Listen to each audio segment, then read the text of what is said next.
megin. Hvert þitt helsta hlutverk? Mitt helsta hlutverk að vernda náttúru Íslands og umhverfi.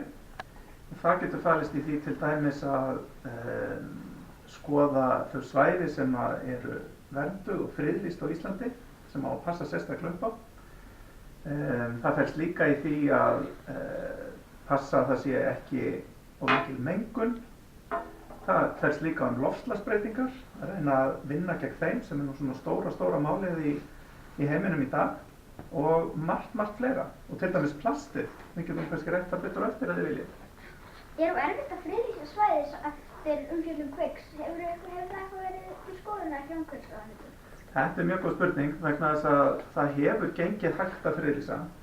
En við erum núna að setja aukinn kraft í það og erum bæði búin að setja meira fjármagn í það til þess að það gangi hraðar og svo að byrja núna að það eru svæði sem við erum að auglýsa núna sem á að fara að friðlýsa. Þannig að þetta komið aftur í gang sem mjög ánægjulegt og skemmtilegt. Finnst þér gott að Asía komin aftur inn í eftir Kirkul og Asía sem byrjuði að vera með svona marga fulltrúa eftir Kirkul? Já, ég held að það sé bara mjög áhugavert og jákvætt að Asía komi meira inn í Arctic Circle og vegna þess að það svo mikið verið að tala þessi mál og sérstaklega loftslagsmálin þegar kemur að norðurskautinu. Þannig að það bara mjög jákvætt að fá þau meira inn í þá umræðu alla. Finnst þér verið að setja nægir peningar í umhverfismál? Þetta nú góð spurning. Ég held að flestum umhverfisráðherrum finnist aldrei nóg fjármagn komin í umhverfismálin, en mér langar samt að nefna að núna á næstu 5 árum erum við að fara að sjá mun meira fjármagn koma til umhverfismála og einhver reiknaði út að það væri 35% meira að koma til umhverfismála á næstu 5 árum heldur en að hefur verið á síðustu árum. Er borgarlína umhverfisvæn? Borgarlína að mörgu leyti mjög flott verkefni þegar kemur á umhverfismálum, sérstaklega vegna þess að það mun gera fleirum kleift að taka almenningssamgöngur, þar að segja eins og strætó og svo framvegis, og það dregur þá úr mengun frá bílum, sem bæði gott fyrir heilsun okkar og líka fyrir loftslagið.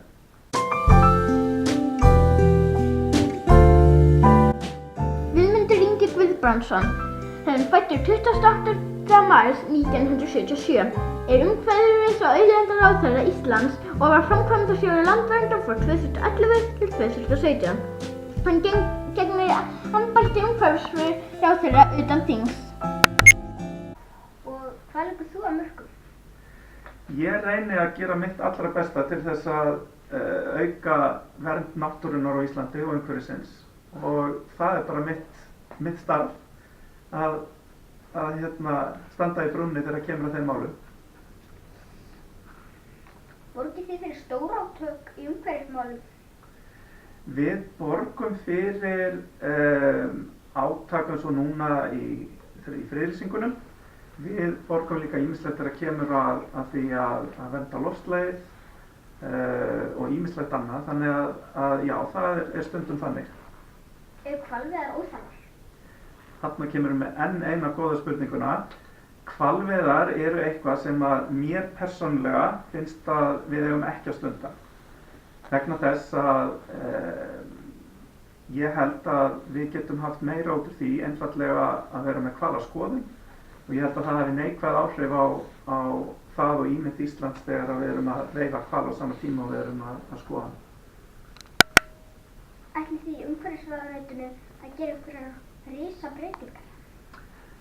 Já, við stefnum að því að búa til þjóðgarð á miðhálendi Íslands sem eru nærri því 35–40% af öllu landinu.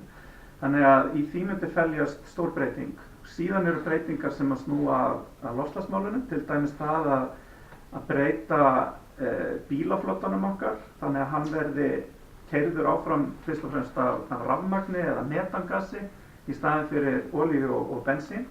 Og svo stefnum við líka því að vinna mikið í plastmálunum, þar að segja að draga úr plastmengun í hafinu. Á að banna flugelda? Já, enn spurningin sem er mjög fín. það sem að mér finnst flugeldana að við þurfum að draga úr notkun þeirra vegna þess að þeir eru að hafa slæm áhrif á heilsu fólks. En hvort það að banna það með öllu, ég veit ekki alveg hvort að það rétta leiðin.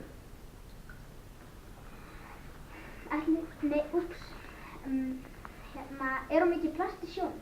Já, það alltaf mikið plast í sjónum og nú ætla ég að segja ykkur eitt sem að svona komum með smá tölin í þetta. Það sem sagt talið að ef að plastmengunin heldur áfram eins og hefur verið, að þá verði meira plast í sjónum árið 2050 heldur en að fiski. Og 2050 þið ekki 10 ára, eitthvað cirka? Jú, 9-10. Já, 9-10.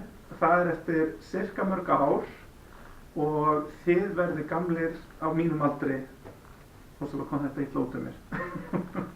Árið 2050 þá verið þið svona cirka 40, það sami aldur og ég á núna. Það ekki lengri í þetta. Þannig að við þurfum að passa okkur að draga úr þessari plastmengun. Norðurskautið í standi fyrir áframhaldandi mengun?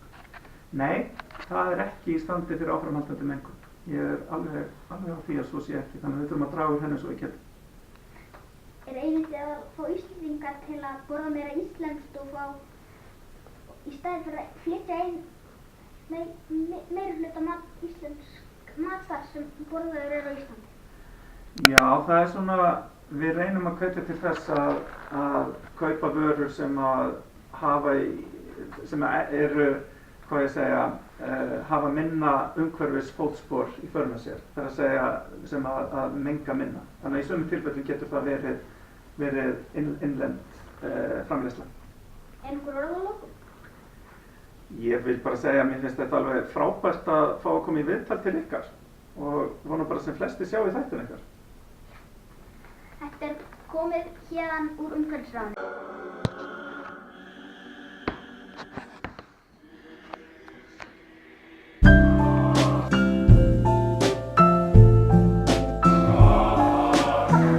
Það komið að viðtalinu félagsmálaráðherra. Eru nægir peningar settir í jafnréttismál? Það hefur alltaf verið að aukast það sem við erum að setja í jafnréttismál hérna á Íslandi. Ég veit ekki hvort að það eru kannski nægir peningar. Ég held að við eigum að setja meira fjármagn í jafnréttismál, meiri pening í jafnréttismál heldur en við gerum í dag. Því við viljum að það sé þannig á Íslandi að allir eigi jafna möguleika saman hvort þeir eru stelpur eða strákar. Hvert er helsta hlutverk? Mitt hlutverk hérna sem ráðherra þá. Já. Mitt hlutverk að halda utan málaflokkinn sem hérna í ráðuneytinu. Við erum með rosalega mörg mál hérna inni. Hérna erum við með jafnréttismálin eins og þú varst að tala áðan. Við erum með málefni barna, við erum með málefni aldraðra, við erum með öll húsnæðismálin og svona mætti málefni fatlaðra og svona mætti áfram telja. Þannig að hlutverk mitt að vinna því að við gerum lagabreytingar í þessum málaflokkum, leggjum þær fyrir Alþingi sem að gera þeim sem að heyra undir þessi mál betra líf í íslensku samfélagi. Þannig að það aðalhlutverkið og síðan að framfylgja þeim lögum sem Alþingi situr í málaflokknum og koma þeim í framkvæmd. Er gott að vinna með hinum flokkum? Mér finnst bara gott að vinna með öllum einstaklingum í öllum flokkum. Ég held að sé gott fólk í öllum stjórnmálaflokkum. Þó að fólk sé ekki alltaf alveg sammála í öllum málum, að þá held ég að sé gott fólk í öllum flokkum og mér finnst bara gott að vinna með öllum, já. Finnst þér félagsleg átök, styrktarátök hafa breytt samfélaginu? Já, ég held að það sé þannig að allar framfarir sem hafa orðið í samfélaginu okkar hafa orðið vegna þess að það hafa orðið einhver átök. Við erum að sjá þetta núna á vinnumarkaði, þar sem að við erum að horfa á verkalýðshreyfingu og þá sem að reka fyrirtækin eru núna að stefna í kjarasamninga og þá verða átök og þá verða breytingar og það þannig að öll átök eða sem sagt allir sem að berjast fyrir einhverju þurfa að taka á til þess að ná því fram og það öðruvísi komum við engu framkvæmd. Er gott að ríkisstjórnin sé með fleiri konur af því það hafa yfirleitt verið fleiri karlar? Ég held að það sé bara jákvætt að hafa sem jafnasta kynjaskiptingu í ríkisstjórn, ekkert endilega fleiri konur eða karla, bara sem næst því að það sé jafnt hlutfall á milli kvenna og karla. Það held ég sé lykilatriði. Á að gera Ísland að öruggari stað fyrir verkamenn? Já, það á að gera það.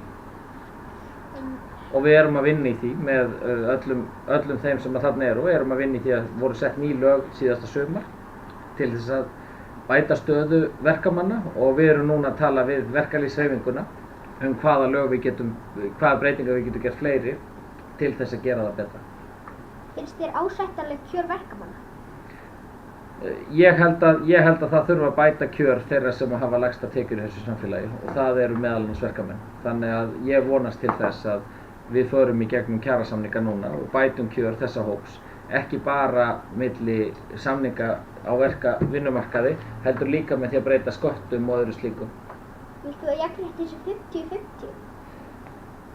Ég vil það að við í öllu sem við gerum að þá eigum við að reyna það að það sé sem mest jafnrétti í öllu sem við gerum. Vegna þess að ég held að það sé bara gott að það séu bæði konur og karlar og stúlkur og drengir sem að séu til jafns í öllu og þeirra sjónarmið heyrist af því þannig held ég við gerum Ísland að betri stað.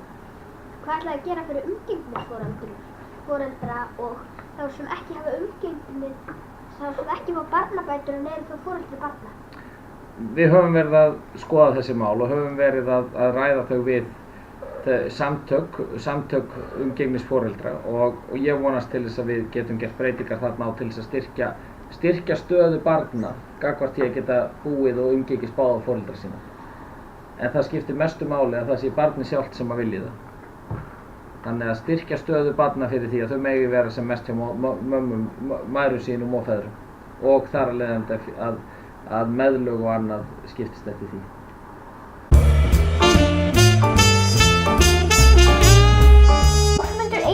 Einar Daðarsson fæddur 29. október 1982 félags- og jafnréttismálaráðherra Íslands, alþingismaður Framsóknarflokksins í Norðvesturkjördæmi og formaður félags sauðfjárbænda í Dalasýslu. Áður en Ásmundur Einar var kjörinn á þing starfaði hann sem sauðfjárbóndi á Lambeyrum í Dalasýslu og rak hann þar innflutnings- og sölufyrirtæki með vöru fyrir landbúnaðar til 2011.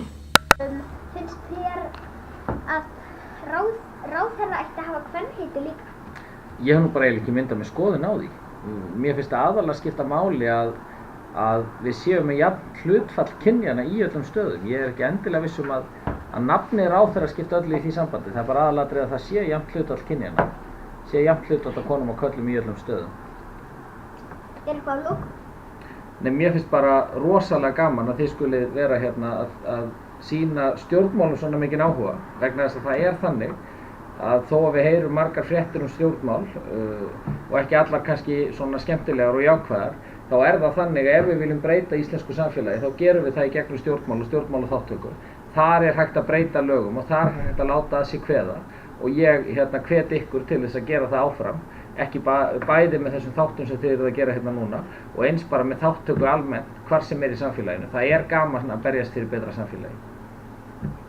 Takk fyrir þetta. Takk kærlega fyrir og gangi ykkur vel.